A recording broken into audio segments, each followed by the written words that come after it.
ഭൂട്ടാൻ വാഹന കടത്ത് കേസിൽ അന്വേഷണം നടത്താൻ കൂടുതൽ കേന്ദ്ര ഏജൻസികൾ. കസ്റ്റംസിന് പുറമെ എൻഫോഴ്സ്മെന്റ് ഡയറക്ടറേറ്റും കേന്ദ്ര GST വിഭാഗവുമാണ് കേസിൽ പ്രാഥമിക അന്വേഷണം ആരംഭിച്ചത്.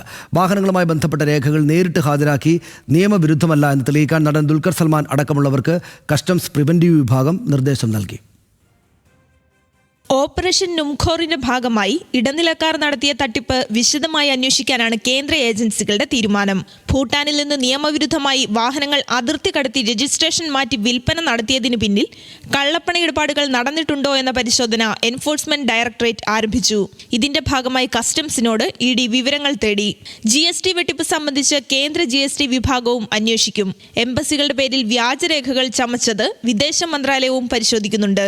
ഓപ്പറേഷൻ നുംഖോറിന്റെ ഭാഗമായി സംസ്ഥാനത്ത് ഇതുവരെ 36 വാഹനങ്ങളാണ് കസ്റ്റംസ് പിടിച്ചെടുത്തത്.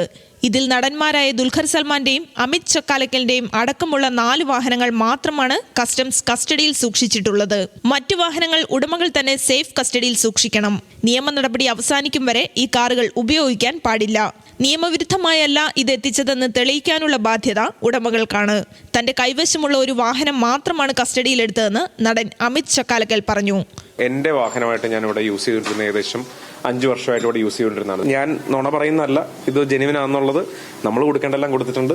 പിന്നെ എനിക്ക് തോന്നുന്നു എന്റെ വണ്ടിയുടെ തന്നെ പഴയ നമ്പർ വെച്ച് ഓൺലൈനിൽ സെർച്ച് ചെയ്ത ഒരു 15 വർഷം മുമ്പ് ഒരാൾ ചെയ്ത വ്ലോഗ് ഉൾപ്പെടെ റൈറ്റപ്പ് ഉൾപ്പെടെ ഉണ്ട്. ഒരു കൺഫ്യൂഷൻ ഇപ്പൊ ഞാനും ഇന്നലെ മുതൽ കണ്ടുപിടിക്കേണ്ട ഈ 6 വണ്ടികളോളം എന്റെ പിടിച്ചു എന്നുള്ളത് അത് തെറ്റാണ്.